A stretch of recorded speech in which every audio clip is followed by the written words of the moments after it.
Faculdade de Filosofia, Letras e Ciências Humanas, e terminamos agora o mandato, em 26 de setembro, junto com o professor Paulo Martins, e eu coordenei um projeto desde 2022, que é um projeto que foi pensado para este ano de 24, que é o ano da comemoração dos 90 anos da faculdade, né?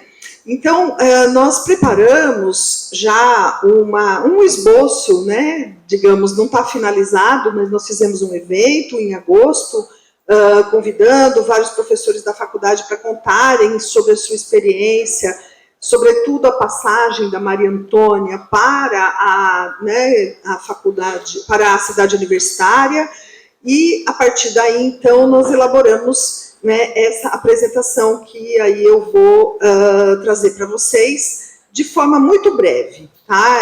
São muitos slides, mas eu vou tentar apresentar rapidamente. Essa proposta, né, eu acho que ela vem também para trazer uma reflexão a respeito da própria história das universidades do Brasil. A história das universidades do Brasil, eu não sei o quanto que as pessoas conhecem, né, ela é muito controversa na medida em que, durante todo o período da colonização, nós não tivemos universidades. A colonização portuguesa não previa universidades no Brasil.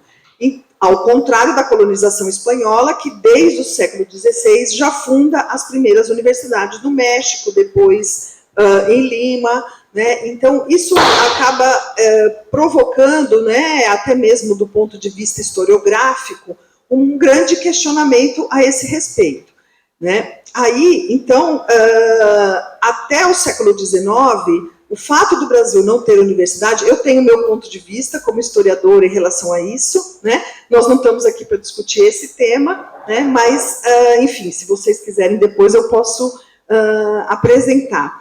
A verdade é que Portugal demora muito para ter boas universidades. A grande reforma da Universidade de Lisboa, que virou Universidade de Coimbra, é da primeira metade do século XVI. Demora porque já existiam grandes universidades em outros lugares, tanto do norte da África como da Europa, né? Então, Portugal, a história da universidade portuguesa, ela também é um pouco mais tardia, comparado com Salamanca, comparado com a Universidade de Paris, com a Universidade de Bolonha, enfim, né?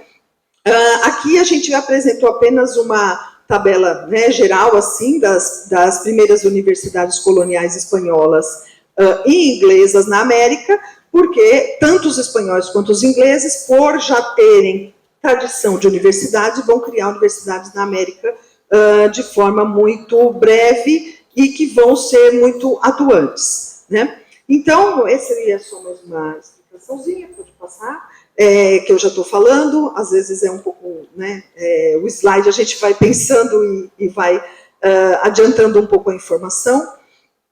Mas essa é uma questão que impacta diretamente o Brasil, porque, como vocês também sabem, somente no Império nós vamos ter as primeiras iniciativas de criação de cursos superiores, ou seja, não estamos falando de universidades, essa escola é uma delas, né, que vai ser fundada nesse empenho, né, de se criar um curso jurídico aqui nessa região do país, porque ele já existia em Olinda. Então, há essa preocupação em trazer para mais próximo possível, né, da capital do Império, também outros cursos, sem contar outras questões que envolvem o próprio lugar de São Paulo na história do Brasil Império, que também está relacionado com a criação da Faculdade de Direito, né? Em relação, portanto, ao número de universidades, né, nós vamos ver que o Brasil vai... Acho que você já pode passar. Você vai ter que... Não, acho que você vai ter que ir olhando aqui para mim, porque eu não consigo ver lá. Né? Isso, essa tabela aqui. Né? Então, com relação a esse número de universidades dos países da América, a gente tem aí um apanhado geral, né, do número, mas para a gente ver como justamente o Brasil fica muito defasado, né, nesse sentido. Isso para a gente pensar o quanto é importante a criação da Universidade de São Paulo. Quer dizer, como demora muito, essa iniciativa que vai ser tomada só em 1934, né, ela vai produzir um grande volume, vamos dizer assim, de reflexão até se chegar a essa decisão.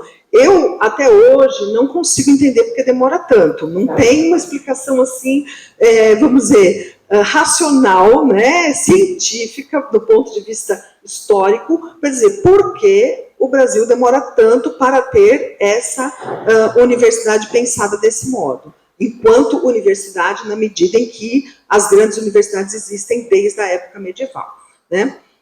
Então, a primeira universidade do Brasil, que é a Universidade do Rio de Janeiro, que, né, foi criada em 1920, portanto, ela já é uma iniciativa pensada como universidade do período republicano. Então, nós podemos dizer que a universidade no Brasil é uma concepção republicana, tá? Não é uma concepção religiosa, que é justamente a origem das universidades. Ela é laica, ela vai surgir, né, ela pode até ter algum tipo de confessionalização, algum vínculo com a Igreja Católica, mas ela não foi pensada a partir da estrutura do conhecimento como ele surgiu nas universidades europeias, e nem nas universidades americanas, criadas pelos espanhóis e pelos ingleses, que aí, então, é uma outra perspectiva, né? Então, nesse nosso projeto também, a gente buscou produzir uma série de representações em imagens, e eu já vou apresentar isso para eles. Bom, para vocês. Essa Universidade do Rio de Janeiro, portanto, passou?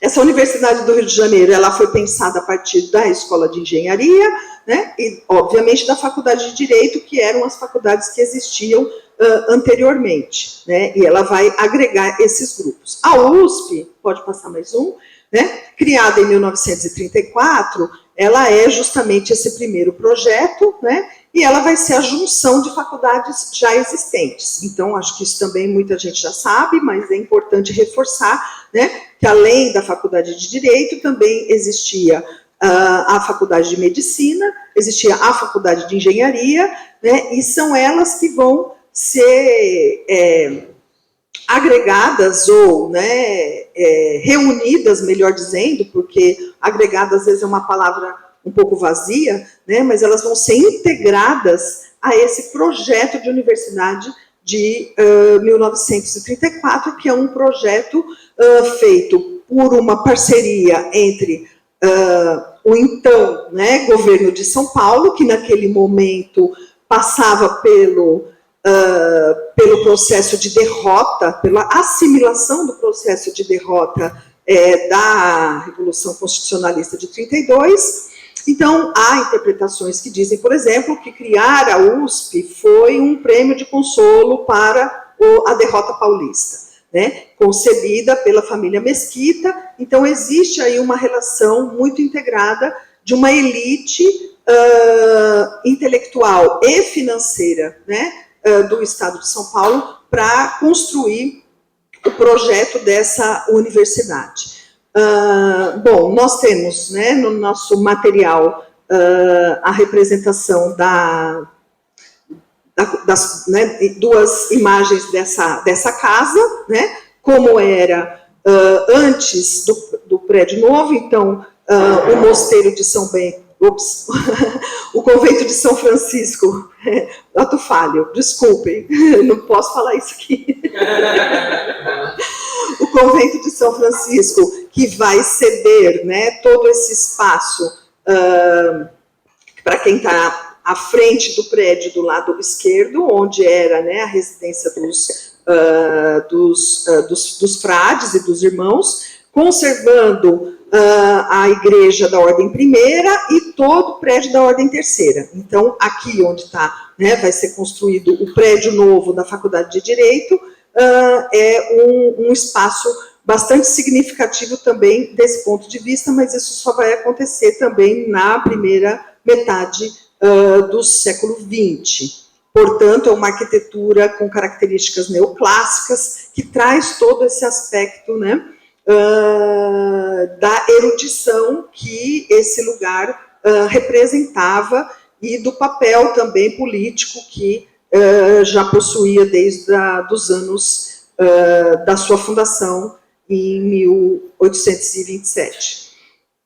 Um outro edifício que vai ser também incorporado à USP é a Escola Politécnica, que já existia desde 1983 no bairro do Bom Retiro. Então, essas são fotografias, né, que foram retiradas dos acervos da própria USP, ou do Museu Paulista, que também guarda, né, a coleção de fotografias do Militão, que foi um grande fotógrafo do século XIX, que fotografou o centro da cidade. Pode passar mais uma. A próxima, nós temos a Faculdade de Farmácia e Odontologia, que também foi fundada em 1898, também no Bom Retiro, acho que é onde hoje é a oficina Três Rios, não é isso que está aí? É na rua Três Rios, e ela, então, a partir de 1905, vai ocupar esse espaço. Então, como a gente pode observar, né, são edifícios dessa São Paulo neoclássica e eclética, que é uma cidade muito, muito rica, muito que tem uma grande expectativa, né, de sediar, de transformar esse país na primeira metade do século XX, e essas obras todas trazem, vamos dizer assim, esse sentimento, né, de vinculação com a arquitetura europeia. Então, a grande maioria dos edifícios, ou praticamente a totalidade das construções coloniais, foram substituídas ou atualizadas, como é o caso desse prédio, para a arquitetura neoclássica, né? Aí, na próxima, a gente tem uma foto muito bonita, porque dá essa sensação, né, né, na USP existe uma grande discussão se a história da USP começa com a Faculdade de Filosofia, Ciências e Letras, ou se ela, na verdade, já não é a história de todas essas escolas anteriores. E uma delas é a Escola de Agricultura Luiz de Queiroz, a ESALC, que desde 1904 também ocupa esse campus lindíssimo em Piracicaba, não sei se vocês conhecem, mas é um espaço muito, muito bonito, muito agradável, e é totalmente diferente dos outros campi que a gente conhece, porque todos os campi da USP, eles têm essa característica do moderno, né, que a gente considera uma arquitetura contemporânea, enquanto que a ESALC é a única, né, dos campi que ainda conserva essa arquitetura inspirada nas universidades norte-americanas, nesse estilo neoclássico também de edifício e construção.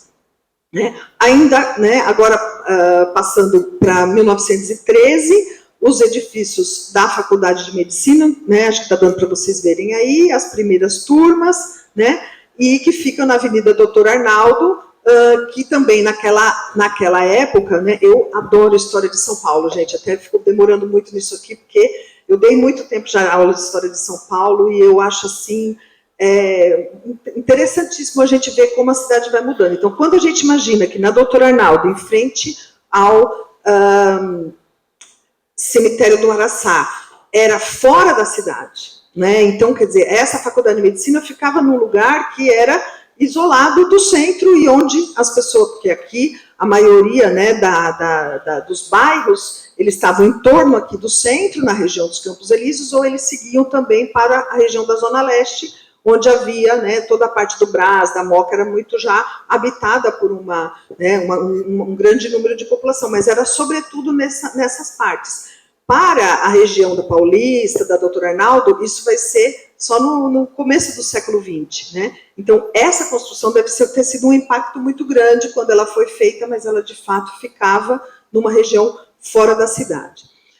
A Faculdade de Filosofia, Ciências e Letras, ela vai ser criada, né, a gente até coloca aí, é uma alma mater sem corpo, porque ela não tinha sede, ela não tinha prédio, né? Então, quando ela foi criada, e é considerada essa fundação da USP, quando é criada a Faculdade de Filosofia, Ciências e Letras, ela trazia as ciências humanas, que, né, claro, havia o direito, mas não tinha história, não tinha filosofia, né, não tinha cursos de formação desses campos, e também letras, então toda a parte de formação, né, em línguas, em latim, em grego, enfim, né, filologia, e ciências, então também as matemáticas, as físicas, todas elas estavam todas dentro dessa mesma faculdade, desse mesmo projeto, mas ela não tinha, né, prédio, então ela vai receber empréstimos de espaços na medicina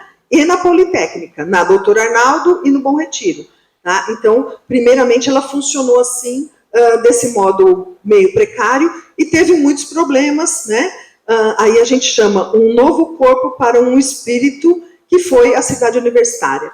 O nosso grupo de pesquisa, a gente está pensando muito, né, na construção desse centro de memória da FEFELESH, e a gente está pensando muito nessa questão dos lugares onde a FEFELESH funcionou, né? Então, tanto a Maria Antônia, né, quer dizer, que é um espaço icônico, né, para nós, porque funcionou até o final dos anos 60, mas vejam que interessante, existem projetos da cidade universitária anteriores aos anos 60, ela só vai, de fato, ser construída no período militar, mas da ditadura militar. Mas havia projetos anteriores, que a gente tem aqui a reprodução, então, desses projetos. Não sei se o tamanho está bom para vocês verem, mas a gente consegue visualizar o mapa da cidade universitária atual. Ela vai mudar bastante, eu vou passar para vocês aqui uns 3 ou 4, mas aqui nós temos, em 1937, o primeiro projeto. Ou seja, havia a intenção de unificar esses espaços, né? Em 1943 ele muda, olha que projeto bonito, era sempre no mesmo lugar, onde hoje é a cidade universitária, né? Como a gente pode ver aí, o Rio Pinheiros demonstrando, né? Nessa parte de baixo, em azulzinha, é o rio.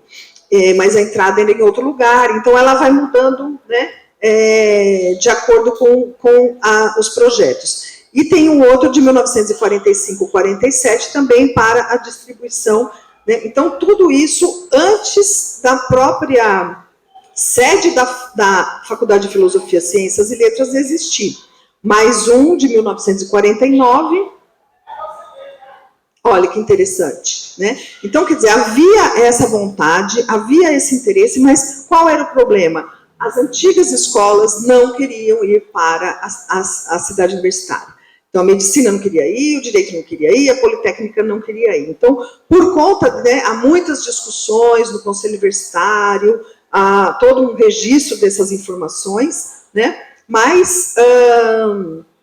aí, como a gente chama aí, o que não deu certo no espírito e no corpo, né? Tem uma certa ironia aí um pouco nesses títulos, né? Então, como a gente fala, essas escolas que já tinham sede, né, elas começam a rejeitar não só o papel central da Faculdade de Filosofia, Ciências e Letras, esse papel aglutinador, né, como também vão começar a reagir e vão exigir que elas saiam de dentro dos seus espaços. Então, há episódios, né, em 37, por exemplo, são 2 episódios em que os cursos da Faculdade de Filosofia, Ciências e Letras foram expulsos tanto da medicina quanto da Politécnica. Então, isso tudo está registrado em ata, né? E é bem conflituoso, porque teve, inclusive, momentos em que as salas foram trancadas, os professores não podiam entrar, e teve que sair todo mundo correndo para procurar um lugar para dar aula, né?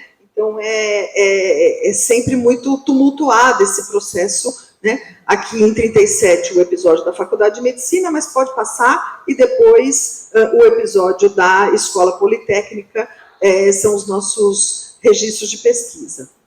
Então, pensando nisso, quer dizer, quando a faculdade encontra a sua sede, que é na Rua Maria Antônia, fica mais pacificado, né? E, surpreendentemente, por um ato falho, no nosso PowerPoint não tem uma fotografia do prédio da Rua Maria Antônia. Eu percebi isso só hoje de manhã, depois a gente vai ter que incorporar, né?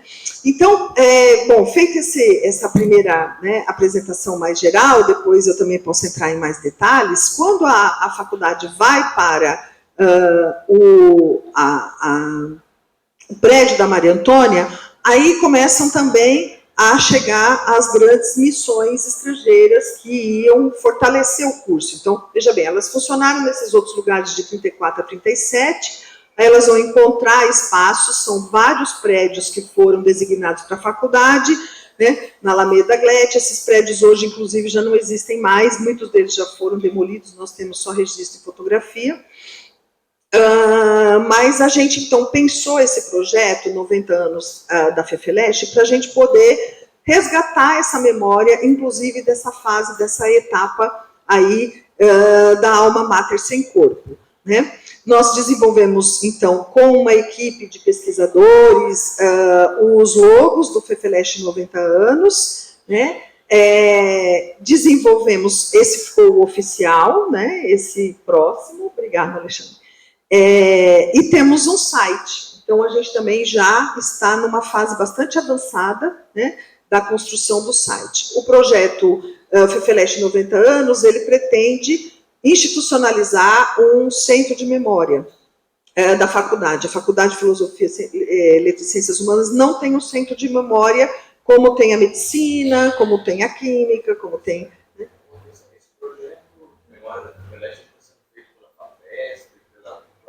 Isso. Então, em 22, eu e o professor João Paulo Garrido Pimenta, que é do meu departamento de História, nós criamos o projeto, né, a pedido do nosso diretor, professor Paulo Martins. E convidamos algumas pessoas para participarem. Então, por exemplo, o nosso servidor Abílio Tavares, ele é... um grande especialista nesses grandes projetos, então ele nos acompanha, né? E aí nós fizemos um projeto PUB, então nós temos em 22 e 23, quer dizer, em 23 e 24, nós já tivemos 2 projetos PUB com estudantes trabalhando nessa pesquisa, então muito de tudo isso também é feito pelos estudantes de graduação com Bolsa PUB, e na linha de cultura e extensão a gente faz, tá? E temos estagiários também pagos pela faculdade, então não tem apoio de nenhuma agência de fomento, tá? Mas a gente pode falar um pouco mais. Então, eu estava falando do site, eu acho que é aí que tem o link, você conseguiria, tem internet, será, para entrar ou não, né? Porque... Tem a foto do site. Tem a foto do site. Agora, no próximo slide, o que eu tenho? A gente já construiu no slide uma linha do tempo da faculdade. Então, quando eu entro aqui no link... eu estou sem conexão aqui, não vou conseguir entrar no meu. Quando a gente entra no link, a gente consegue acompanhar, né, esse histórico, então, que começa lá em 1934 até 1970, depois quando passa para a cidade universitária, enfim. Então, a gente fez esse projeto com a intenção, né, de também esclarecer a própria comunidade, compartilhar com a comunidade essas informações, né. Temos também uma aba que é a reprodução já digitalizada de 22 volumes de documentos históricos da nossa faculdade, que também envolvem as outras faculdades, porque como os cursos muitos eram ali, de matemática, de química, etc., então essa documentação também se relaciona com esses outros cursos. Diz aqui, né, o Abílio, que são 5.000 páginas que já estão digitalizadas e acessíveis para consulta, tá? O que é algo que realmente é muito importante. E aí, dentro do projeto, nós também fizemos uma outra proposta, que é entrevistas com os funcionários mais longevos e mais antigos da faculdade. Por quê? Entrevistas com docentes, imagina, né? Nós já tivemos Florestan Fernandes, Fernando Henrique Cardoso, Antônio Cândido, Gilda de Mello Souza, enfim, né? Professores com uma representação internacional, conhecidos no mundo inteiro. Então, há muitas entrevistas com os professores que marcaram a história da FEFELESH. E aí a gente pensou, olha, mas tem pessoas aqui, né, que trabalham há 50 anos nessa faculdade, que tem um conhecimento, uma sabedoria a respeito dela e de como ela funciona, que não aparecem nessas entrevistas com intelectuais e grandes nomes de docentes. E são também grandes nomes de pessoas muito queridas por nós. Então, a gente fez esse projeto, já temos as entrevistas com funcionários, né, os mais longevos.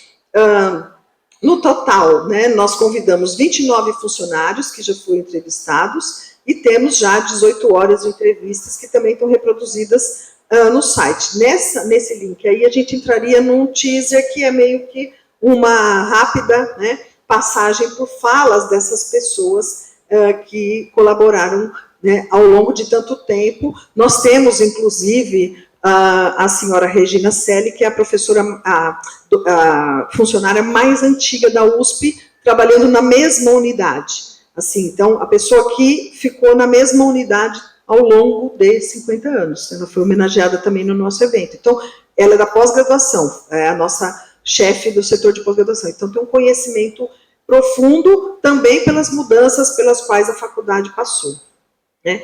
Então, enfim, no último slide a gente tem os nomes dos atuais pesquisadores, né? Então, eu que sou a coordenadora supervisora e o nosso Abílio Tavares, que é o responsável por todo a organização, vamos dizer, as atividades, as tarefas dos estagiários.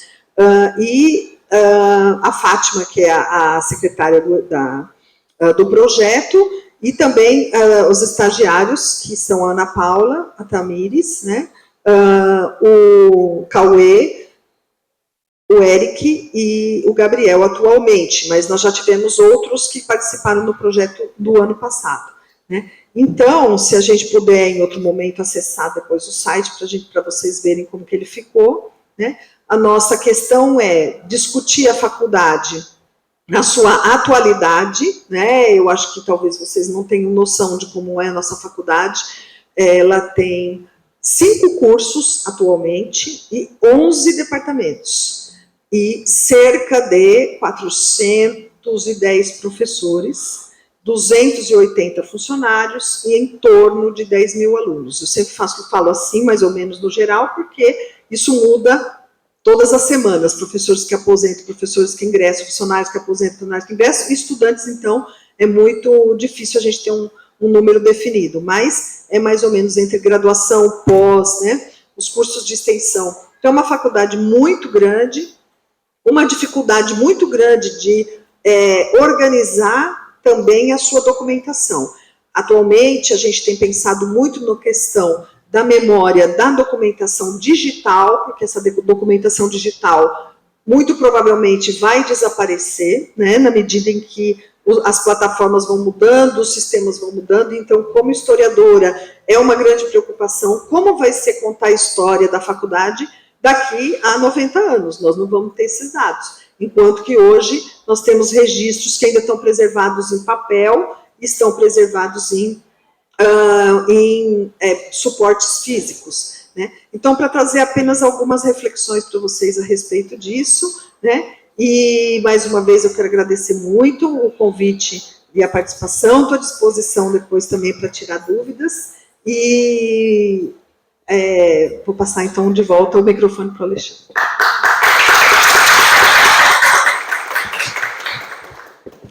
Muito obrigado, professora Ana. Mais do que uma palestra, foi uma aula, assim. Eu não tinha noção desses dados, dessas informações sobre a USP. Então, muito obrigado pela rica exposição.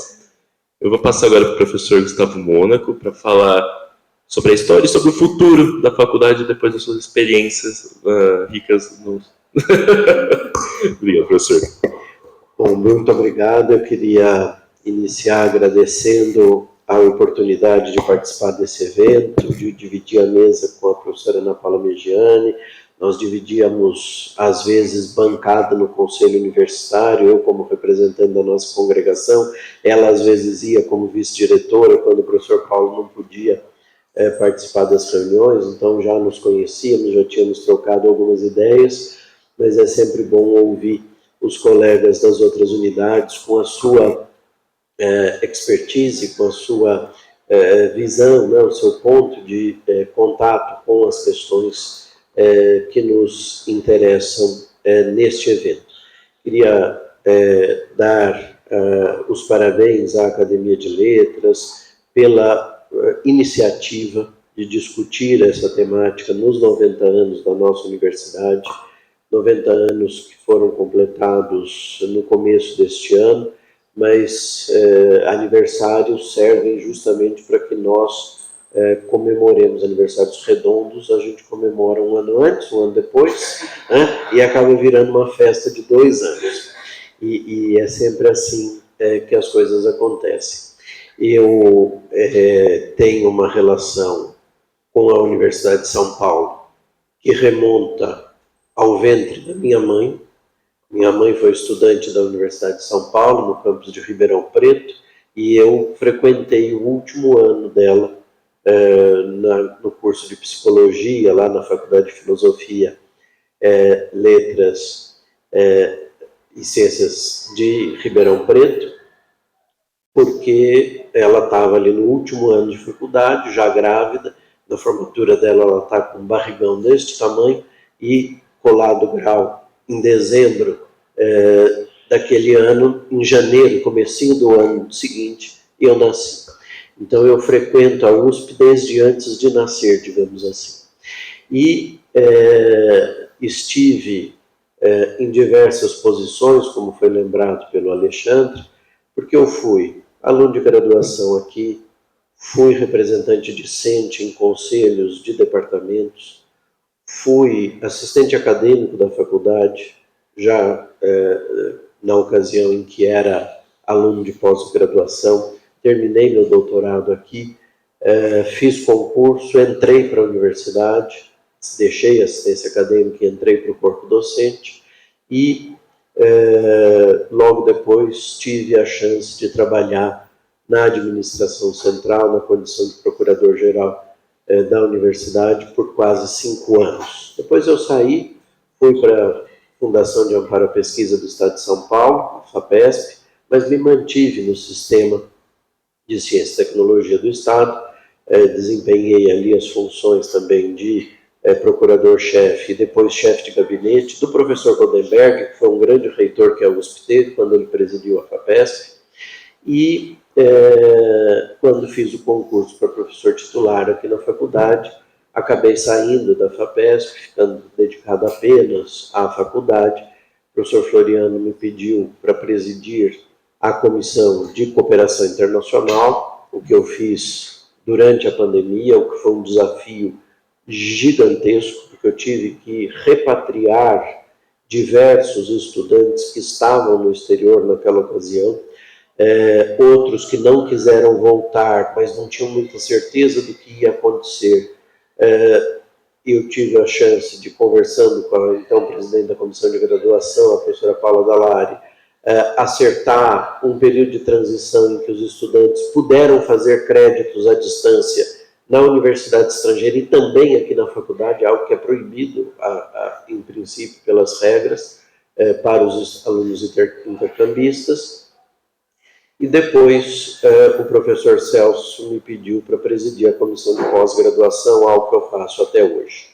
O professor Carlotti e a professora Maria Arminda, ainda durante a campanha, me procuraram para, enfim, indagar se eu voltaria para as funções na administração central, mas eu já tinha assumido o compromisso aqui com o professor Celso e com a professora Nelisa, e o caminho encontrado foi que então eu me dedicasse à Fundação Universitária para o Vestibular, a FUVEST, que estou lá na diretoria executiva também há 2 anos e meio, mais ou menos, e nós fizemos muitas mudanças em todos esses cargos que eu tive a chance de desempenhar, com uma equipe sempre muito qualificada, seja dos meus colegas na Procuradoria da Universidade, que são de uma qualidade ímpar, e eu gosto sempre de dizer isso, muitos deles antigos alunos aqui da faculdade, na FUVEST também, as bancas, elaboradoras, corretoras, a equipe de funcionários muito dedicados e muito envolvidos com a relevância que há para a qualidade da Universidade de São Paulo no processo de seleção dos seus estudantes, não só de graduação, como também dos cursos mais concorridos de cultura e extensão, como são as residências multiprofissional e médica, e também nos cursos de pós-graduação. Esses são poucos os programas de pós que fazem o processo seletivo pela FUVEST. O nosso é o mais longevo, é aquele que tem a parceria mais antiga com a FUVEST, acho que é por isso que eu acabei ficando lá a convite do reitor e da vice-reitora. Mas nós estamos aqui para conversar não sobre a minha história com a USP, mas sobre a história da USP, né? E acho muito interessante um dos pontos trazidos pela professora Ana Paula, que é a discussão se a USP tem 90 anos de história ou se ela tem quase 200, porque afinal de contas a nossa faculdade, mais 3 anos, completará 200 anos da sua fundação, pelo decreto de 11 de agosto de 1827, que está aqui pintado nessa parede, uma parte dele pelo menos. E este ponto, vamos dizer assim, de divergência, ele tem uma razão de ser que também apareceu na fala da professora Ana Paula. Porque, de um lado, nós tínhamos diversos cursos de caráter profissionalizante, direito, medicina, engenharias, a própria odontologia e a atividade farmacêutica, os cursos de arquitetura e urbanismo, os de formação para as atividades agrícolas em Piracicaba, e esses cursos de caráter profissionalizante tinham uma intenção de dar uma resposta a necessidades do Império e depois da República na formação de pessoal qualificado, sobretudo naquilo que depois nós vamos chamar de terceiro setor. Mas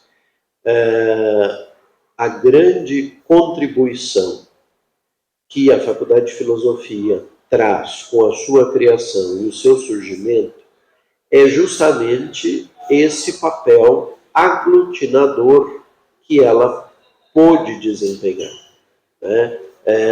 Nós éramos, digamos assim, as unidades pré-existentes à criação da USP, pedras esparsas pela cidade.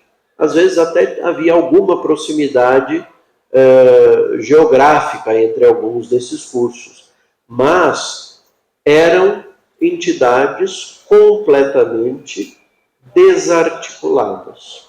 E a Faculdade de Filosofia, Ciências e Letras, como ela se chamou no início, tinha o intuito justamente de fornecer a estas unidades profissionalizantes o saber científico. A construção do conhecimento e da forma de transmissão deste conhecimento por meio da ciência. E é este papel que a Faculdade de Filosofia desempenhou com muita maestria, apesar dos percalços pelos quais ela passou ao longo dos seus primeiros anos de existência, que foram aqui já apontados pela professora Ana Paula.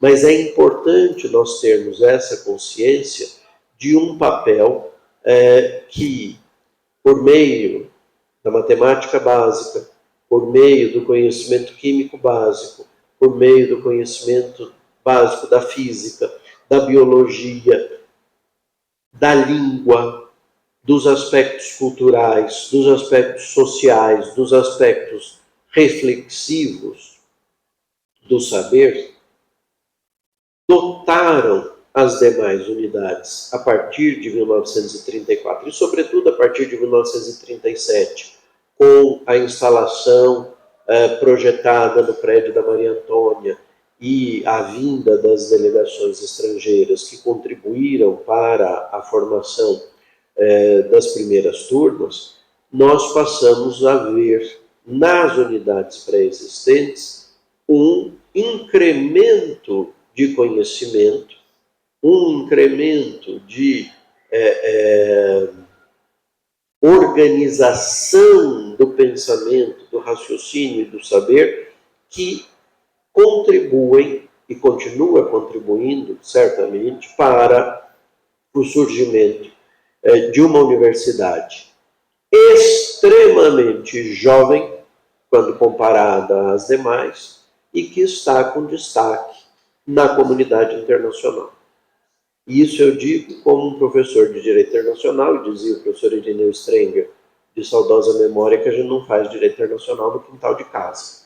Então, a gente viaja muito, vai a muitos congressos no exterior, e quando nós somos apresentados com esse é o meu colega brasileiro, por algum colega europeu que já nos conhece, a reação é uma. Mas quando dizem, ele é professor da USP, muda. E nós precisamos ter consciência disso. Não é autolaudação, não é autopromoção. É dizer que nós fazemos parte de uma universidade com uma qualidade reconhecida internacionalmente, mas que é extremamente jovem. É mais ou menos como se eu estivesse numa reunião de família e eu tivesse várias gerações e eu dissesse, olha, uma das pessoas mais promissoras, não promissoras, uma das pessoas mais bem reconhecidas dessa família é essa criança de 3 anos de idade. Ela é que garante a qualidade da nossa família no reconhecimento social. Não é? Porque na família das universidades, nós somos muito jovens. Mas, na condição de diretor executivo da FUVEST, quando muitas vezes me perguntam o que esperar de uma prova da FUVEST, a resposta que eu dou é que o candidato tenha condição de analisar criticamente aquilo que está sendo proposto. Porque pesquisa sem crítica não é pesquisa. Pesquisa nasce do incômodo. Pesquisa nasce da dificuldade de aceitar aquilo que está posto, daquilo que é dogmático, daquilo que é estabelecido e que pode não funcionar. Ainda que seja para, ao final dos testes, dizer, afinal, funcionava. Era assim mesmo e não dá para mudar. Não é? Não há outra explicação para este fenômeno. Claro que uma faculdade, como a Faculdade de Filosofia, pensada desta forma, causou incômodo nos colegas que, àquela altura, atuavam nas unidades profissionais. É claro que esta circunstância levou a problemas internos também. Toda a área de ciência dura foi, aos poucos, deixando a universidade, não a universidade, mas deixando a Faculdade de Filosofia, para dar origem a unidades autônomas na estrutura da universidade. Mas as ciências humanas continuam ali, juntamente com as letras, desempenhando este papel que, para nós, uma ciência social aplicada, é muito relevante. E não é à toa que nós temos disciplinas aqui que são ministradas por colegas da Faculdade de Filosofia, sobretudo do Departamento de Ciência Social, né? E alunos nossos que fazem muitas disciplinas lá. E isso é a riqueza da universidade. E a riqueza da universidade veio facilitada não só com a expansão da nossa cidade, com a expansão da universidade pelos diversos campos do interior, mas também por um encurtamento de distâncias, que aí eu não sei se é fruto da nossa quase que aceitação, né, da nossa conformação com o fato de nós atravessarmos a cidade. Eu dou aulas aqui, quando eu vou para a FUVEST, que fica ali perto da cidade universitária, eu levo às vezes 1 hora para chegar lá. Né? Então, há pontos de dificuldade neste convívio. E nós, aqui na Faculdade de Direito, precisamos fazer uma autocrítica. Estarmos longe da cidade universitária foi uma escolha que foi feita no passado, que se justificava enormemente pela proximidade dos órgãos jurídicos. Quando eu estudava ali, não era a Secretaria de Segurança Pública, ali era o Tribunal Regional Federal.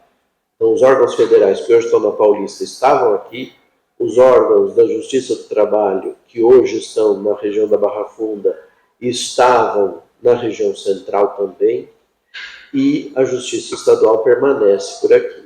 Então, nós tínhamos uma razão para estarmos aqui. Não estou advogando que nós devamos ir para a cidade universitária, até porque o espaço que era reservado para a Faculdade de Direito lá, hoje está ocupado, e muito bem ocupado, pelo Instituto de Estudos Brasileiros e pela Biblioteca Brasiliana Gita e José Minho. Mas a pedra fundamental era lá, né? Então nós seríamos vizinhos, porque a FEVELEST está atravessando a rua para o lado de lá. Um pouco mais para cima. Mas esse isolamento que nós temos aqui, nós compomos um campus nos termos regimentais e estatutários da universidade que se chama Campus do Quadrilátero Saúde e Direito. É um quadrilátero disforme. Os meus colegas da matemática têm dificuldade de explicar como é que pode haver um quadrilátero entre a escola de enfermagem que está aqui, a medicina que está aqui do lado, a saúde pública que está aqui do outro lado e a faculdade de Direito que está nessa ponta aqui embaixo. Né? É praticamente uma linha reta, no fundo. Não chega a dizer que é um quadrilátero, é muito boa vontade da universidade relativamente a nós. Mas nós temos, às vezes, gestores da Faculdade de Direito que pretendem governar de costas para a cidade universitária, como se a Faculdade de Direito se bastasse a si própria. Por sorte, nos últimos anos isso não tem acontecido, mas já aconteceu. E isso é temerário.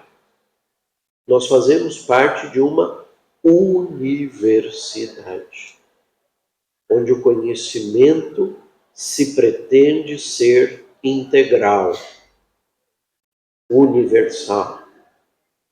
Né? E nós precisamos ter essa consciência. E eu fico feliz de ver que vocês estão aqui para ouvir isso. A Faculdade de Direito tem a sua relevância, tem a sua importância, mas sozinha ela não é nada. Ou ela é quase nada. Porque ela tem relevância para uma parcela muito específica da comunidade e da sociedade. Mas juntos, quando nós somos capazes de articular docentes dessa faculdade para auxiliar os colegas da Escola Politécnica, da Faculdade de Medicina e de outras tantas unidades para viabilizar o respiradouro durante a pandemia, feito pelos colegas das áreas de ciências exatas e de ciências biológicas, nós cumprimos o nosso papel. Quando nós articulamos nosso conhecimento, juntamente com colegas de outras unidades, para fazer acontecer o que quer que seja, aqui nós cumprimos a nossa função enquanto uma entidade que faz parte de um corpo. A Faculdade de Direito teve um papel que foi ressaltado de passagem pela professora Megiani, que é a questão do desenvolvimento da cidade e depois da província e também do Estado de São Paulo. Nas discussões a respeito da localização das faculdades de Direito, o Visconde de São Leopoldo, por isso que ele dá nome àquela sala aqui atrás, foi um dos grandes defensores de que essa faculdade não fosse instalada no Rio de Janeiro, mas sim em São Paulo. Ele dizia, era preciso retirar os estudantes daquilo que podia desviar a sua atenção para o estudo. São Paulo ia daqui ao Mosteiro de São Bento e, de novo vamos invocar o mosteiro, daqui ao Mosteiro de São Bento e ao pátio do colégio. Era um triângulo. Deste tamanico. Os frades saíram daqui e foram para o Mosteiro da Luz. Já era longe, era uma fazenda. A Luz está aqui do lado hoje. Né? A Faculdade de Medicina também está aqui do lado. Embora, na composição do quadrilátero, gere uma situação disforme. E essa circunstância do papel relevante que a faculdade teve para a construção de uma cidade, de um estado e também da universidade, ela precisa ser relembrada, louvada e etc. Mas nós não podemos correr o risco de enfrentarmos uma síndrome sebastianista, como Portugal vive até hoje, às vezes, de achar que Dom Sebastião vai voltar da Batalha de Alcácer Quibir e vai reconquistar a grandiosidade do Império Lusitano. A Faculdade de Direito precisa entender que ela faz parte de um sistema, e só nesse sistema ela tem a sua relevância. Eu fico muito feliz de saber que vocês, estudantes de graduação, hoje, têm a chance de irem fazer disciplinas em unidades lá do campus. Eu fui conhecer a cidade universitária, eu não sou da cidade de São Paulo, eu sou do interior, eu fui conhecer a cidade universitária quando eu fui fazer a prova para ingresso na pós-graduação. Eu nunca pisei na cidade universitária enquanto eu estava na graduação. Culpa minha, devia ter ido. Mas também culpa de um modelo que existiu aqui de ensimesmamento, de olhar para o próprio umbigo, de achar que a Faculdade de Direito se bastava a si própria. E é bom que não seja assim, porque só assim nós vamos caminhar por outros 90 e mais 90 e mais 90 anos ao lado dos nossos colegas dos outros campos do saber e das outras ciências que são juntas aquilo que move a universidade. Então eu queria agradecer a oportunidade e ficar à disposição se nós formos ter debates, etc. Obrigado.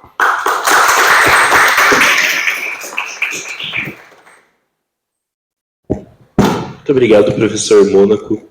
É emocionante a fala do senhor, porque eu imagino que cada um aqui tem uma história íntima com a Universidade de São Paulo, desde quando escolheu prestar o vestibular, no processo de realizar o vestibular, a angústia de sair à lista. O senhor que viveu todas as provas possíveis e imagináveis da Universidade de São Paulo, do vestibular à cátedra. Então, e quando eu e Vitor pensamos nesse evento, era justamente que, por mais que nós estamos no centro de São Paulo, nós não estamos isolados. A Universidade de São Paulo, ela é forte pela sua união. Então, nós cumprimos o nosso papel quando, em 2022, nós realizamos um ato que o Brasil inteiro olhou.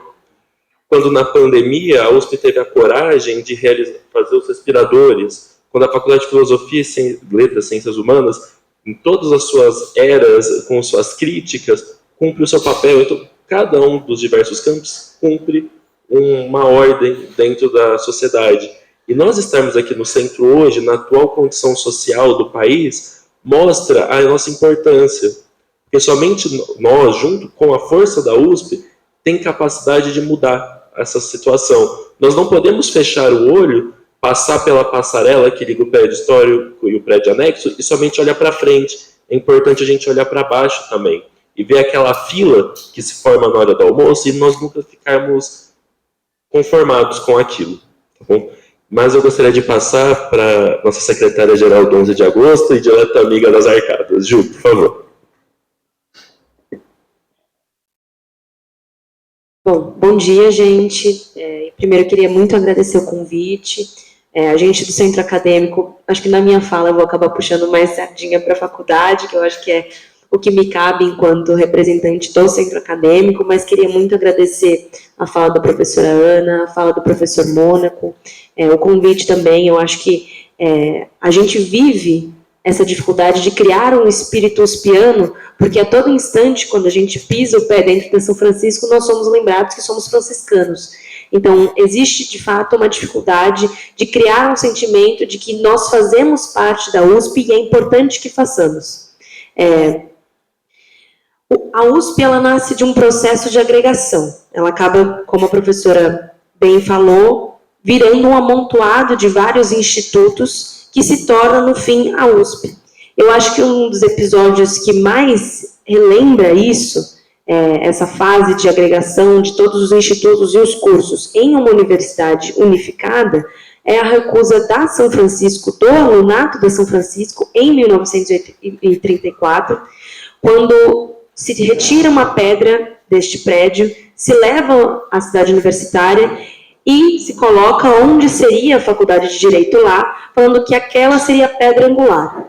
E os alunos, durante a madrugada, vão à cidade universitária, retiram essa pedra angular e a colocam de volta no Largo de São Francisco e dizem: quantas pedras forem colocadas, tantas arrancaremos. E essa é uma placa que está aqui no Largo de São Francisco, ela está tapada pelos tapumes que está tendo a reforma de agora, mas é o que nos lembra desse processo difícil de criar a Universidade de São Paulo, quando já se existia há mais de 100 anos, a Faculdade de Direito da USP e tantos outros institutos, a Medicina, a Politécnica, que já existiam quando a USP resolve ser criada ali em 1934. E nisso, existem tantas hipóteses que já foram temas de pós-doutorados, enfim. Tem a questão da tradição, porque o Largo de São Francisco, a Escola Politécnica, a Faculdade de Medicina, já são instituições muito antigas que remontam outra época da história do Brasil. Também tem muita questão da arrogância, porque aqui se diz que são criados os principais intelectuais do Brasil, os principais articuladores políticos desse país, que vão pensar não só a pesquisa, o estudo e a educação brasileira, mas que também supostamente pensam a democracia e a política, a melhora do país. E, em último, tem um medo que o próprio professor citou, que é o medo de perda da autonomia e da soberania das faculdades, que nascem sozinhas e que, na época, tinham muito receio de se tornarem, de terem a sua tradicionalidade, a sua marca, a sua autonomia fagocitadas por esse novo comando que se criava dentro da Universidade de São Paulo. E, nesse sentido, eu acho que, de um ponto de vista como estudante, existe uma dificuldade de veicular um espírito uspiano dentro da faculdade, que eu acho que é o que daria liga à importância que a USP, enquanto universidade conjunta, entre vários institutos que são mais antigos que ela mesma, se tem. Eu acho que, particularmente, um momento que eu finalmente entendi o que era ser uspiana, o que aconteceu depois de eu entender o que é ser franciscana, foi no concerto de 90 anos da USP. No começo desse ano, teve esse concerto de comemoração com a orquestra da USP, com o governo federal, que se entregou vários prêmios por parte dos reitores, os diretores estavam lá, e foi um momento que o centro acadêmico foi convidado para participar, e eu entendi a grandeza e a excelência de se ter 90 anos e ser a melhor universidade da América Latina. Eu finalmente entendi isso lá. E parece uma dificuldade até de entendimento das pessoas. Quando a gente veicula para os nossos colegas, para amigos, para familiares que perguntam onde você estuda, os cursos mais tradicionais falam: eu estudo na São Francisco, eu estudo na Medicina Pinheiros, eu estudo na Escola Politécnica. A gente tem dificuldade de falar: eu estudo Direito na USP.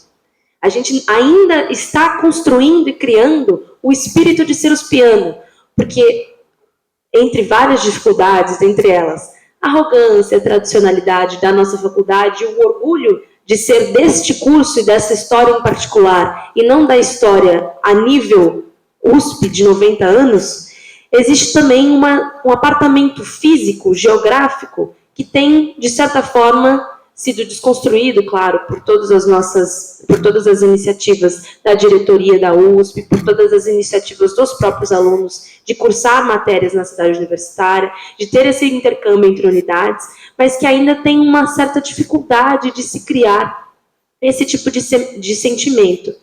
E os cursos mais tradicionais têm, em especial, esse obstáculo, porque dificilmente a gente vê uma pessoa, por exemplo, da biologia ou da química, dizendo que eu sou do ICB ou do IQ. Eles já falam, já se dizem USP, porque esses cursos, eles talvez sejam mais ligados à criação da própria universidade.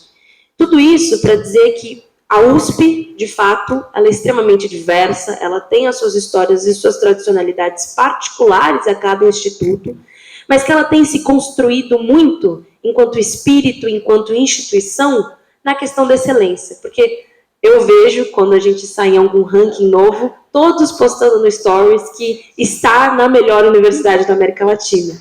Mas quando a gente veicula isso para as pessoas, a gente tem falado: eu sou da São Francisco.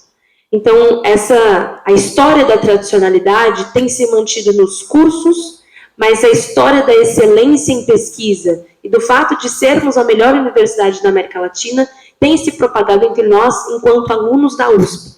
E nisso eu aproveito o gancho que a professora Ana deixou sobre os projetos de memória, que são uma das questões que mais tem me ajudado particularmente, mas que eu vejo que tem ajudado muito os meus colegas do centro acadêmico e da Faculdade de Direito a entender as histórias de luta da Universidade de São Paulo.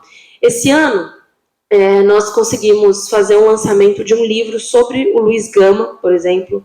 Luiz Gama, enquanto uma figura da USP, isso talvez seja anacrônico dizer, mas pelo legado da Faculdade de Direito ter se tornado um instituto da USP, se tornou também um legado da USP, um legado da Faculdade de Direito, e quando foi importante reviver memórias de figuras históricas tão importantes à faculdade e que se tornam também um instrumento de articulação entre as lutas dos estudantes e dos institutos que integram a USP. A gente também começou, professora, um projeto de digitalização do acervo do centro acadêmico.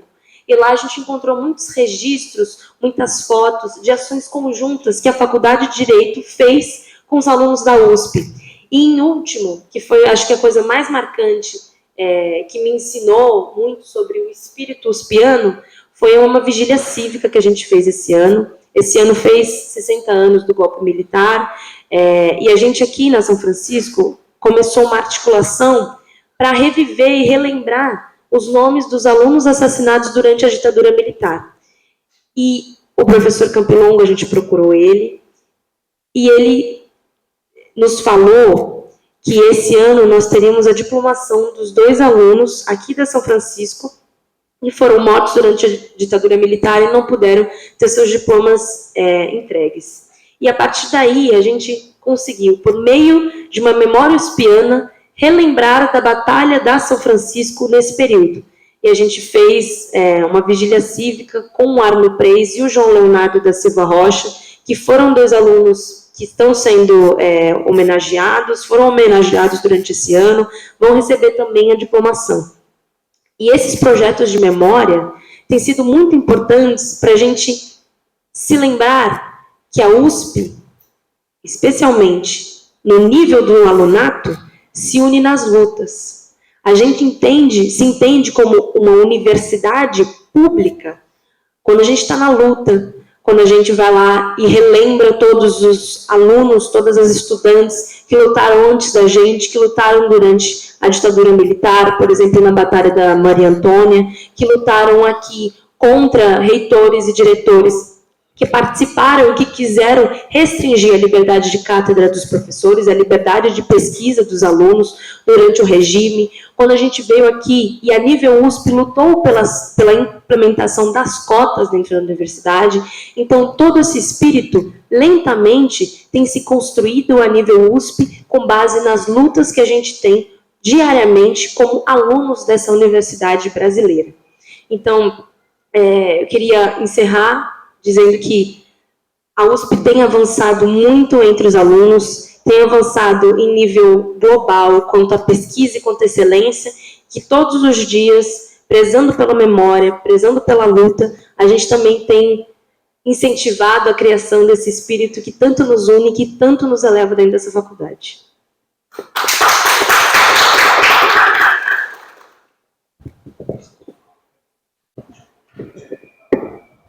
Obrigado, Ju, pela bonita fala do nosso sempre combativo centro acadêmico. E, professora Ana Paula, por favor. Eu queria só reafirmar, e acho que foi interessante a gente ter feito as 3 falas nessa sequência, porque eu acho que o centro acadêmico tem esse papel de reforçar também essa inclusão, né?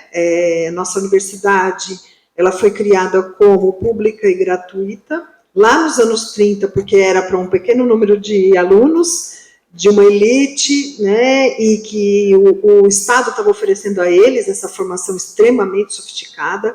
Os relatos das primeiras turmas da Faculdade de Filosofia, Ciências e Letras é que os cursos, as aulas eram dadas em francês, eram dadas em italiano, eram dadas em inglês, enfim, e os alunos sabiam todas essas línguas, né?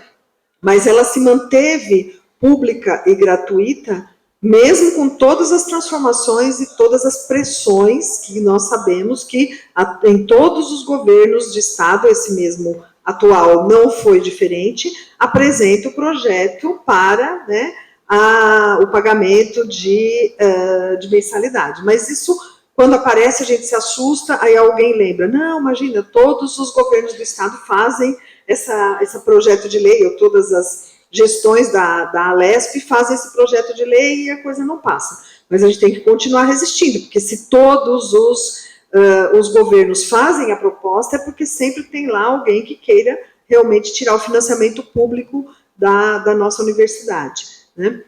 E eu tendo sido aluna também, porque eu também fui aluna, né, estudante desde 1983, então eu me mudo para São Paulo, vivi as diretas, o movimento das diretas dentro da USP, aqui também, né, a gente vinha para o centro para fazer os comícios e participar. Então são tantas memórias que a gente tem, né, que a gente já virou também uma espécie de repositório aí dos acontecimentos dos anos 80 e anos 90, e agora os mais recentes. Nós tivemos a diplomação dos mortos pela ditadura em agosto, que são 17 da faculdade. Então foi uma cerimônia muito, muito bonita, muito emocionante e muito importante para a gente, né, e que tem acontecido agora em várias unidades, na Faculdade de Educação também teve, e aí, como você lembrou, vai ter também aqui na São Francisco. Enfim, são tantas coisas para falar, mas eu acho que as pessoas também podem ter perguntas. Muito obrigada, desculpe por esse acréscimo. Sempre um prazer ouvir a senhora, professora. E por fim, para encerrar nossas apresentações, eu gostaria de passar a palavra para um dos organizadores do evento e um dileto amigo e uma parceria que é de muito sucesso. Muito obrigado. Vitor, por favor, querido. Obrigado, Alexandre. Primeiramente, gostaria de parabenizar a colega Júlia pela fala. Acho que eu também vou muito no sentido do que ela falou. Professora Megiane, a Alexandre pela brilhante condução, professor Mônaco e a todos que estão presentes. Eu queria primeiro também fazer uma breve relação de como eu entrei na USP e como me desenvolvi nesse tempo. Eu já estou no meu 5º ano, já estive no movimento estudantil, vim de Ribeirão, fui de centro acadêmico, fui coordenador geral do DCE, estive no Conselho Universitário em 2022, estive na Comissão de Legislação e Recursos, né, a CLR. Então, assim, eu consegui ver a USP de uma maneira bem ampla, e eu noto que isso é muito diferente de boa parte dos colegas aqui da São Francisco, que às vezes ficam nesse próprio espaço, e como a Júlia bem falou, que se identificam como alunos da São Francisco, franciscanos, né? Então tem esse termo diferente. Em Ribeirão, nós tínhamos um campus em que a Faculdade de Direito era junta com as demais unidades. Então lá ninguém falava que fazia Direito. Assim, eu falava, Direito USP. Não falava, nós somos aqui da FDRP, Direito USP. Então tudo era integrado, tinha os jogos no campus, e as pessoas se integravam muito. E aqui é uma realidade muito paralela, né? E mesmo quando nós vamos criar o imaginário, porque fazer história, estudar história é um ato político, e quando nós falamos, a faculdade tem a sua criação em 1934, é um ato político. Por exemplo, eu estudei na Universidade de Bolonha também. Lá em Bolonha se tem o ato da criação em 1088. Mas não havia nem o sistema universitário como a gente conhece, não havia nem faculdade de Direito também. Então eram, na verdade, centros de estudo na casa de próprios estudantes. Então, eram estudantes que chamavam os professores, pagavam esses professores. Esse modelo que se fala que é a origem universitária europeia são associações estudantis que reúnem o orçamento para pagar professores. Tanto que o primeiro reitor, né, que vai se ter na Europa é um estudante. Os reitores eram estudantes antes de serem professores, eram alunos reitores.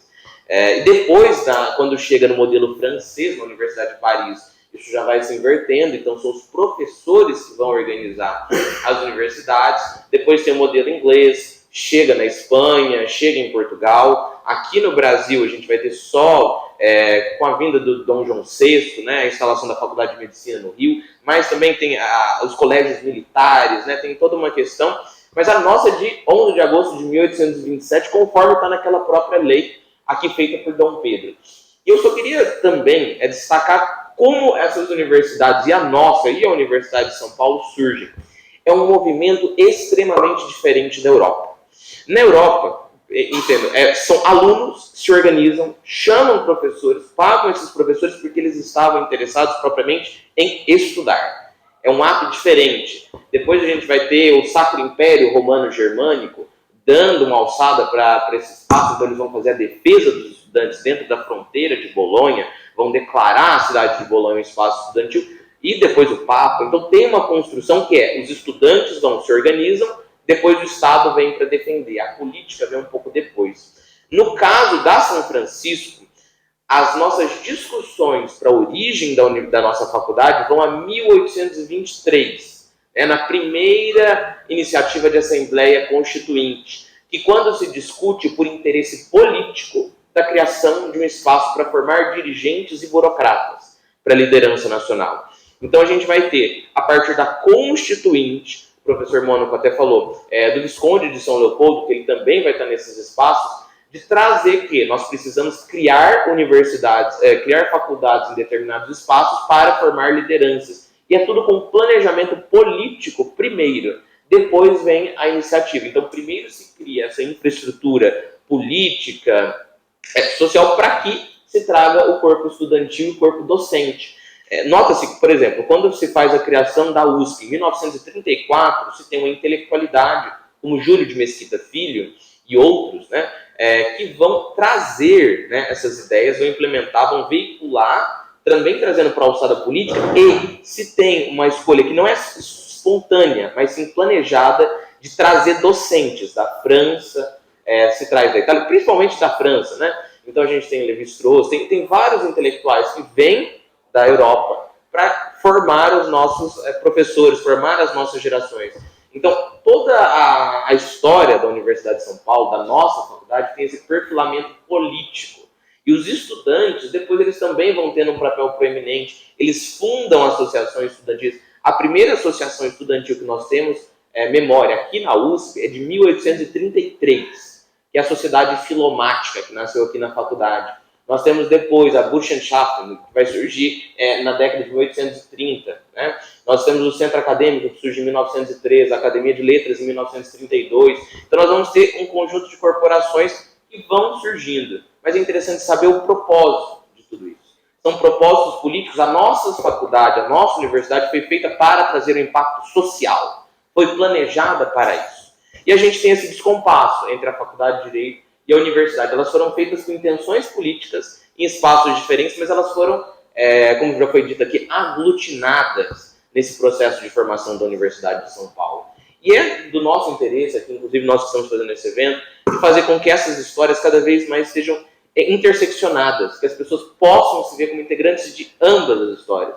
Então a Academia de Letras, isso até a gente faz também um ato da gente tentar unir um pouco essas histórias. A gente traz também camiseta da USP, estamos tentando fazer com que os produtos USP sejam veiculados para as pessoas terem essa maior integração aqui dentro da faculdade. E com a sua história, nós vamos fazer exposição de foto da USP, tudo. A gente quer com que isso seja visto na realidade do estudante. Que a nossa produção, no todo, pode ter sido feita com intenções políticas diferentes, momentos diferentes.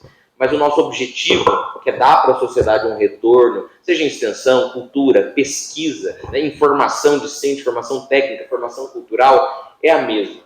E eventos como o de hoje são justamente para saudar isso. Eles começam com uma intenção pequena, mas acho que a gente vai desenvolvendo ao longo do tempo, trazendo mais iniciativas. Nós queremos fazer várias coisas até o mês de novembro, com mesas, exposições, para que isso seja internalizado nessa memória franciscana. Então, obrigado a todos também.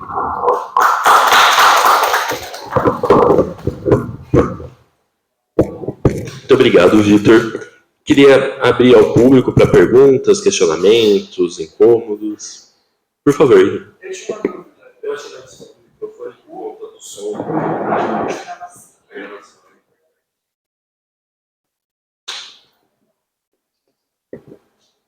Eu tinha uma dúvida em relação a essa questão das universidades, estava até nos slides, que quão tardia foi a criação de uma universidade no Brasil.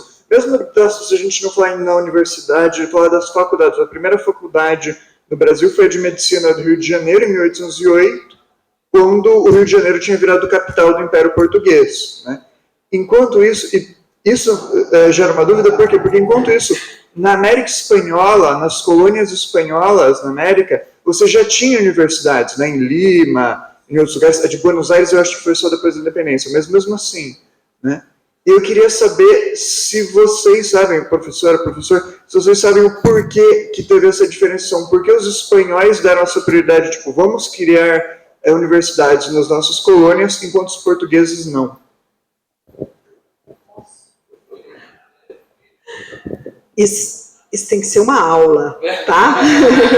Obrigada pela questão. Eu até, quando a gente montou os slides, eu falei, vou falar desse tema rapidamente, porque se eu começar a falar desse assunto, né? Então, bom, primeiro que as colonizações espanhola e portuguesa são muito diferentes. Então, começa por aí. Não dá, é praticamente impossível comparar, né? A gente tem até disciplinas diferentes no curso de História, quando se estuda América Hispânica e América Portuguesa, ou Império Português, porque, na verdade, é muito diferente. E esse é um grande problema, uma grande pergunta, né, que nós temos.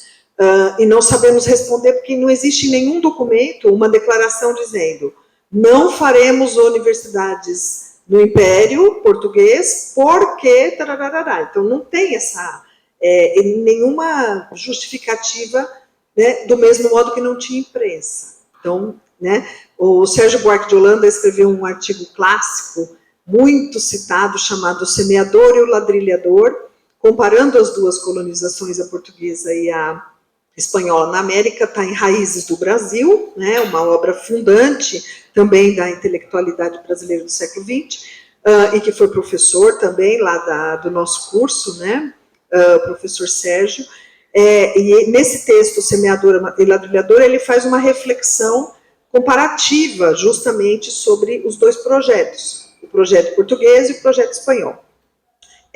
Eu acrescentaria uma questão de não só ter diferença, mas a própria história da Espanha e de Portugal são histórias muito diferentes, no sentido de, apesar de elas começarem, né, estarem dividindo a mesma península, eu digo sempre para os meus estudantes, né, para as minhas turmas, a Espanha é formada por uma aglutinação de reinos. Então, todo o projeto espanhol é como fazer esses vários reinos se tornarem uma monarquia e um Estado centralizado. E Portugal é formado pelo esforço de separação desse processo.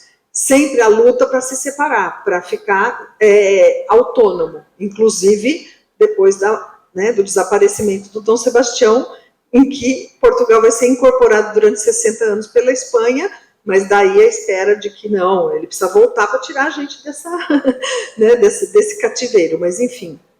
Aí, como que eu também entendo? Então, primeiro, não é um projeto português fundar universidades no seu império, porque a Espanha, quando cria, né, os vice-reinados, ela cria vice-reinados, ela cria todas as instituições replicando a metrópole.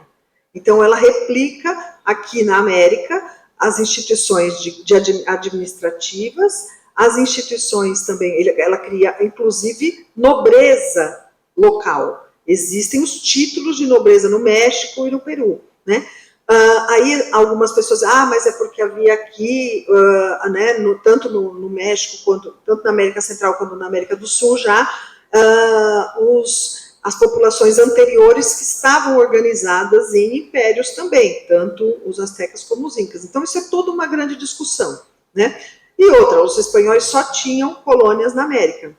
Então, eles vão fazer uma espécie de replicação da sua matriz, divididos em vice-reinados, que também era como era lá. Então, é muito interessante pensar desse ponto de vista.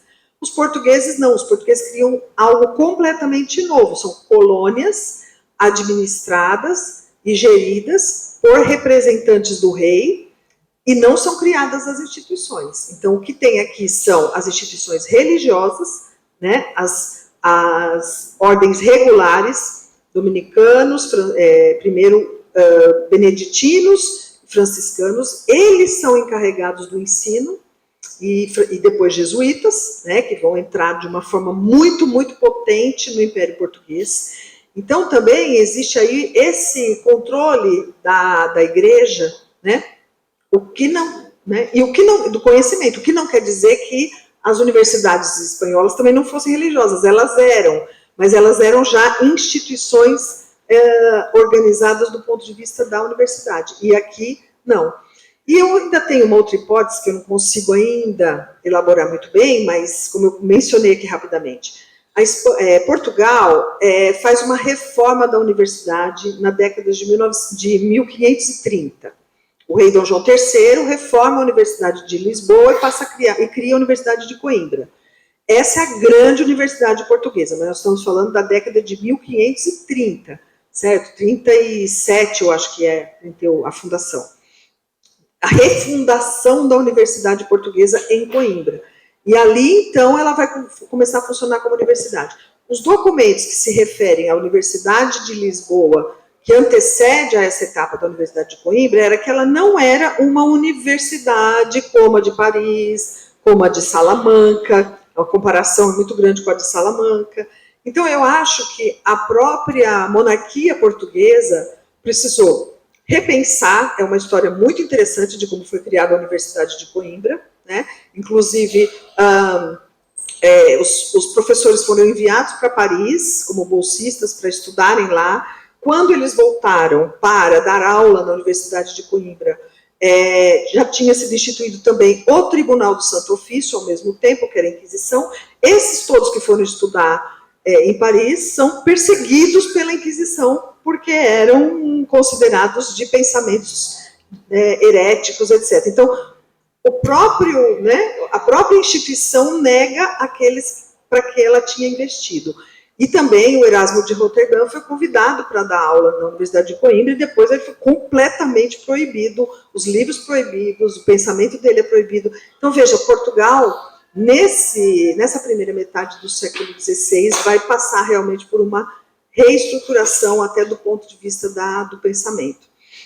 E aí eu acho que é o monopólio das ordens religiosas, das ordens regulares, sobre o ensino, o conhecimento e o saber, e também o controle pela própria Universidade de Coimbra, na medida em que as elites do Brasil, os filhos dos principais, né, representantes da monarquia portuguesa vão estudar lá. Então, é também um controle, quer dizer, a gente quer saber como como eles vão estudar, o que eles vão aprender, sem ideias perigosas, né? O Brasil também não tem Tribunal do Santo Ofício. Então, veja como Portugal economiza, não cria universidade aqui, não cria imprensa e não precisa criar um tribunal, porque aí qualquer perigo que acontecer, manda todo mundo para Portugal, você entende? Então, eu acho que isso tudo está relacionado, né? E aí vai ficar até a vinda da corte, né, que aí precisava ter os cursos com a presença de tantas pessoas aqui e os ingleses ocupando lá o território. Enfim, um resumo bem rápido, mas é uma grande questão mesmo para a gente estudar. Eu acho que eu puder contribuir, vocês quiserem, a gente pode avançar. Eu posso acrescentar duas coisinhas só nessa discussão interessantíssima que a professora Ana Paula mencionou. Não sei se vocês sabem, mas a Faculdade de Direito de Coimbra funciona no antigo Palácio Real. A ala de São Pedro, onde ficam os gabinetes dos professores, eram os quartos da corte. Porque a corte, a capital não foi, durante muito tempo, não foi Lisboa, foi Coimbra. Né? E há na história dos diversos reis e das diversas dinastias portuguesas, uma história pendular relativamente à influência que a própria igreja desempenhava sobre esses monarcas. Então, você tem um que tenta romper com a igreja, cria a universidade, diz, vem aqui, vão ocupar um lugar nobre, olha, vocês vão ficar no palácio, vão estudar lá na França, mas quando eles voltam, ele já não tem mais poder, ele já morreu, o filho, influenciadíssimo pela igreja, dá espaço para a perseguição e etc. Então você tem esse aspecto pendular que é muito interessante. De outro lado, a gente tem uma figura extremamente polêmica, que é o Marquês de Pombal, que em 1850 vai aprovar a Lei da Boa Razão e vai perceber que isso não foi suficiente pelo poder que os professores tinham em Coimbra. Não se consegue aplicar um ensino, especificamente na Faculdade de Direito, de leis nacionais, ainda se continuava ensinando só direito canônico e direito romano. E ele diz, eu vou refazer os estatutos da universidade. Logo depois ele tem que baixar uma nova lei refundando a Universidade de Coimbra.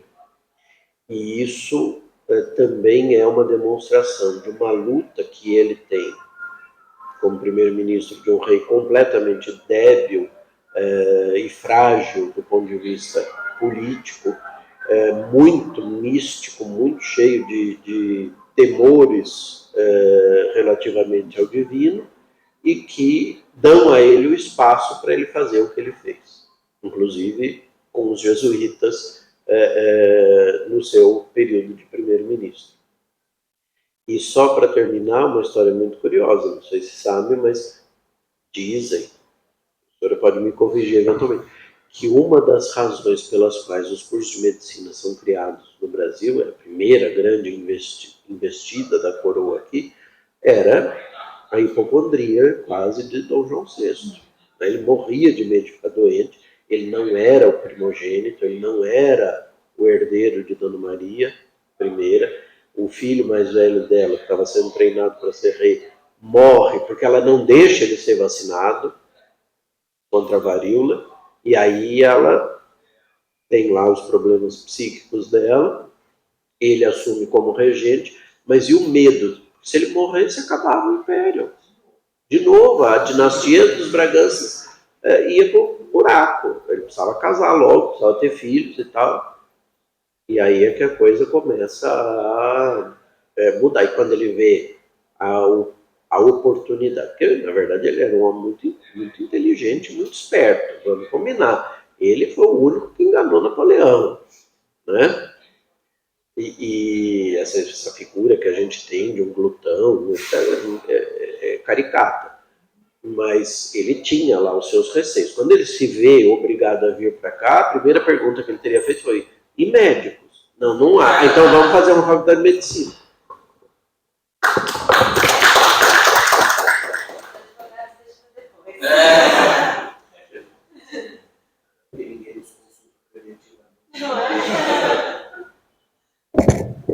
Fernando, você pergunta?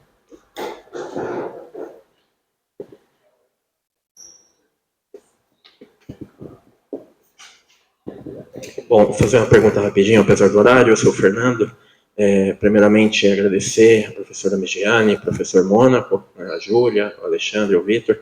A questão seria a seguinte: como os professores já haviam falado, né, tem essa questão de 1827 e 1934.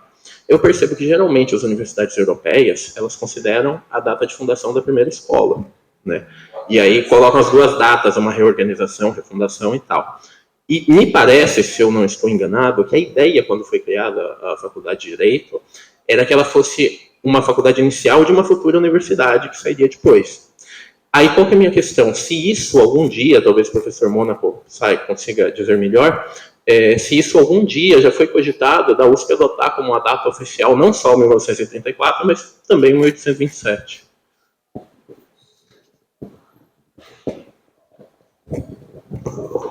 Nós já tivemos na história da universidade reitores, isso é público, que estão nos discursos deles, que mencionavam isso, né? Estamos aqui no aniversário de 80 anos ou de 70 anos da universidade, mas na verdade são tantos por conta disso. Mas institucionalmente nunca se fez esse movimento. Aí agora eu posso falar a minha sensação e a minha impressão. Eu acho que tem um aspecto de marketing aqui para a USP ter só 90 anos. Eu falei isso agora há pouco, quando reúne as famílias universitárias, como é que a USP, com só 90 anos, chegou até onde chegou? Não sei se isso foi pensado, elaborado e planejado, mas eu posso dizer que é uma cartada interessante do ponto de vista de marketing. Quando os reitores viajam, vão a cerimônias com outros reitores, isso é um aspecto comentado. E isso, de alguma forma, nos ajuda. De novo, não estou afirmando que não se tenha adotado o sistema europeu por isso. Mas é confortável dizer que nós temos só 90 anos. Eu só queria fazer um complemento. Eu tenho estudado muito pelo projeto Memória Arcadas, que é o projeto de história que a gente fundou pela academia. A fundação, tanto da USP, a criação dessa movimentação na década da Revolução Constitucionalista. E acho que isso se insere muito, né, para além disso que o professor Mônaco falou, nesse projeto paulistano de se fundar algo que seja diferente de um projeto federal. Note que a ideia da São Francisco surge em 1823 na Constituinte, né, na primeira, né, de quando se tem as noções e os parlamentares a nível federal começam uma discussão sobre onde implementar os núcleos de profissionalização para formar a elite burocrática. Mas o projeto da USP, né, que é uma elite diferente, não é elite nacional sediada na corte do Rio de Janeiro, mas sim uma elite de intelectuais formados, muitos deles aqui nessa faculdade, que queriam fazer um projeto de contra-revolução ao que tinha em 1930. Percebam que ainda era governo do Getúlio, né, e o Getúlio fica até a década de 40. Vai ser por muito tempo. E se vocês pegam os jornais da época, e a gente na Academia de Letras tem muito desse material da década de 30, eram todos jornais do início ao fim, falando a ditadura, não falavam nem o governo provisório, o governo era a ditadura. O ditador era uma linguagem extremamente forte contra esse governo, e todas as gerações de diretores, de professores, eram extremamente combativos ao modelo central do Getúlio. Então, acredito, vendo todo esse material para as pesquisas que nós estamos desenvolvendo, que é também um projeto de diferenciação do que estava sendo posto pelo governo federal. Então, é uma forma de falar, olha, a partir dessa revolução, a partir de nós, a intelectualidade paulista, a elite que fez a revolução vitoriosa, né, porque até consta nos jornais da época que era vitoriosa, nós fundamos essa universidade que não é um projeto da federação que é implementado em São Paulo, mas nós, a partir do estado de São Paulo, vamos controlar o país, vamos criar essa intelectualidade, e é um projeto paulista. Eu acho que tem muitos símbolos da USP, né? Se vocês pegam, por exemplo, o nome da cidade universitária, Arnaldo Salles de Oliveira, Armando Salles de Oliveira, perdão, envolvido também na Revolução Constitucionalista. Aqui a gente tem Interventor, a gente teve também o monumento aqui na faculdade, a gente tem vários símbolos nessa universidade que lembram a década de 30. Então, acho que não tem como entender essa realidade da Universidade de São Paulo sem inseri-la nesse projeto constitucionalista, né? Sim, e só mais uma coisa, muitas das unidades profissionalizantes eram gerenciadas pelo governo federal. Precisou haver um acordo de transferência, isso gerou um monte de problemas, porque era outra forma de remuneração, era outra forma de organização de carreira, e etc. Aqui mesmo, a faculdade era federal. E ela se estadualiza na criação da Universidade de São Paulo. Então também é um fator que pode ter contribuído, como o Vitor apontou aqui, para essa circunstância.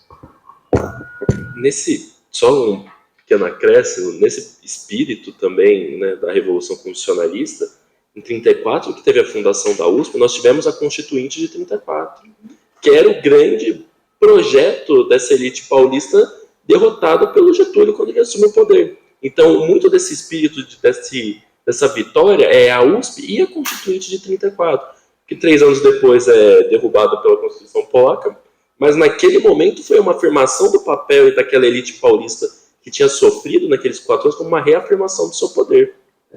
Só mais um complemento.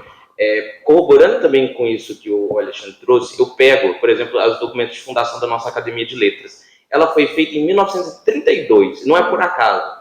Ela foi fundada por Joaquim Eugênio de Lima Neto, que era um estudante que estava nas trincheiras, né? Então se diz até no ato de fundação que a academia foi fundada no meio das trincheiras, né? Os alunos trouxeram, depois eles foram para a casa da Olívia Guedes Penteado, que era uma mecenas e que também vendeu suas joias para financiar a Revolução.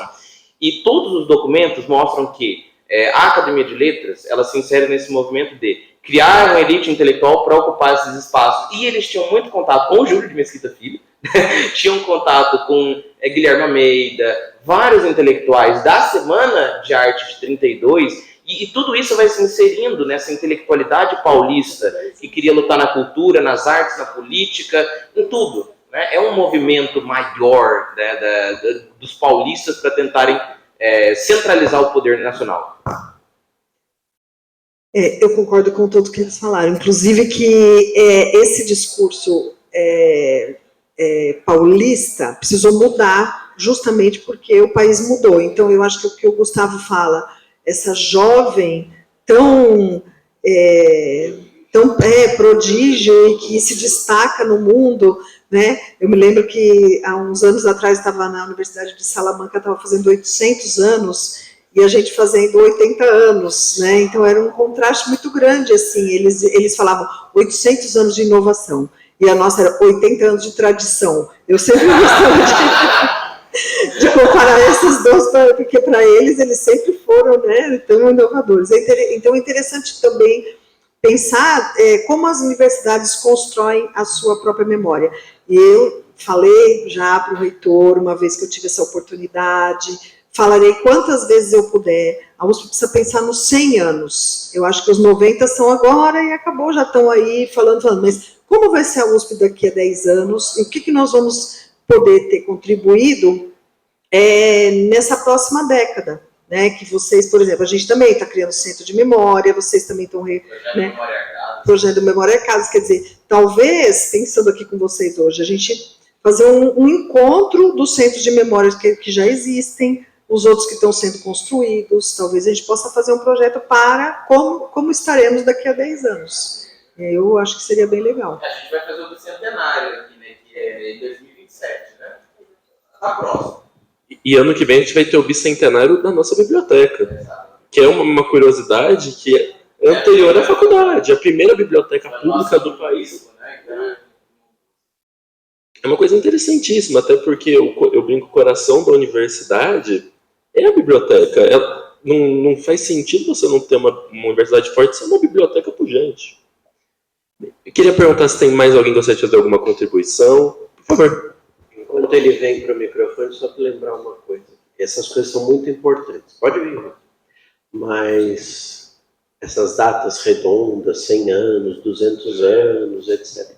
Mas eu desafio alguém que não olhe para a parede e me diga quem foi o diretor no centenário. Ninguém lembra. Ninguém sabe. Não é? Ali. Antônio Januário Pinto Ferraz. Não é um diretor que ninguém nem lembra que existiu. Então, essas datas são importantes, mas tem lá as suas limitações. Bom dia, meu nome é Arthur, eu sou calouro aqui da faculdade e eu queria justamente trazer um pouco desse olhar meu como calouro, que eu queria agradecer a vocês pela reflexão que a gente conseguiu ter aqui hoje, porque uma coisa que eu sinto, que eu já senti muitas vezes, é que a gente na Sanfran acaba ficando muitas vezes isolado da USP e não construindo esse espírito uspiano, que eu acho que para mim a principal coisa que faz a USP ser grande é justamente esse contato assim entre vários cursos, assim, as atividades de extensão que a gente tem. Eu, por exemplo, esse ano eu fiz matéria na Poli, no IRI, eu fiz um curso de língua japonesa da FEFELESH, e para mim... Esse teve. E, tipo, para mim é isso que está me marcando muito, assim, não só poder estar estudando as matérias de direito aqui, mas poder estar vivendo esse todo, assim, que é a USP. E eu queria que todo mundo que estivesse nas unidades que estão fora da cidade universitária tivessem isso, mas falta muito ainda a criação dessa consciência. E até uma pergunta que eu tenho é se tem algum projeto da própria universidade para promover mais a integração, incentivar. E mais uma vez eu agradecer que eu gostei muito do evento hoje.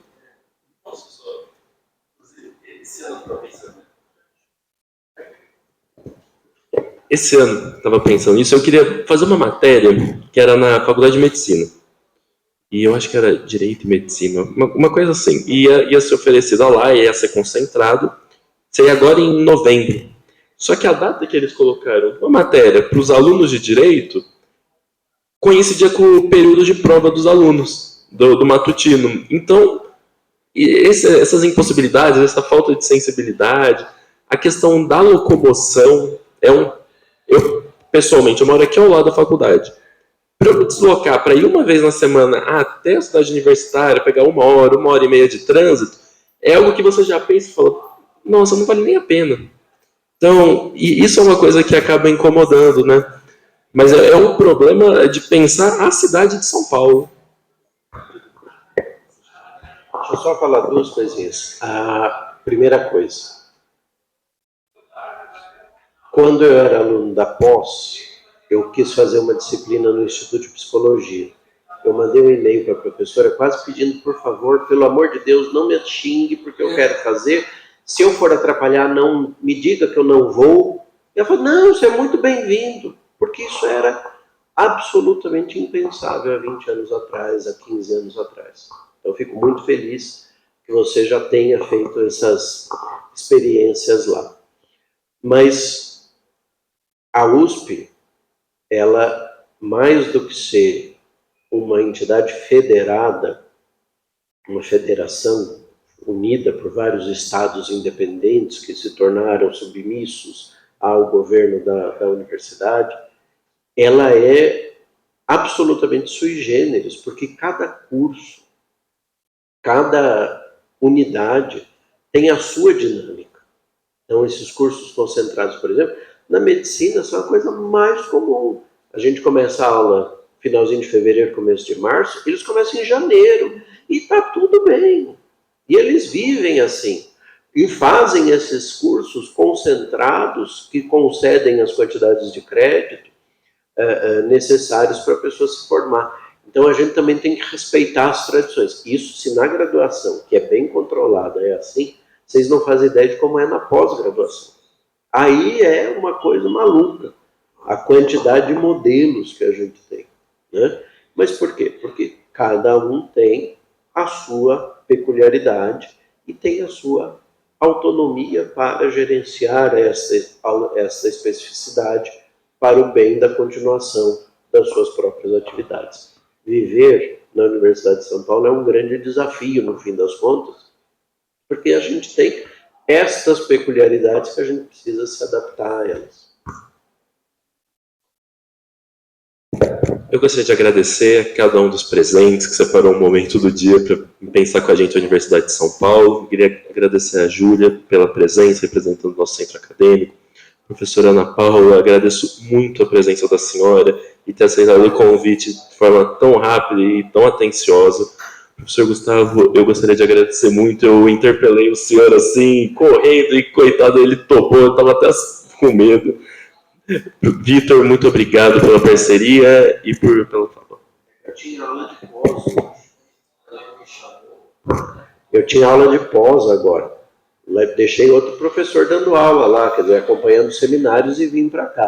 Por isso que eu assustei. Eu falei, não, peraí, quinta-feira eu não posso, porque eu tenho aula de pós. Mas deu certo, tudo bem. Obrigado, muito obrigado. Às 7 da noite.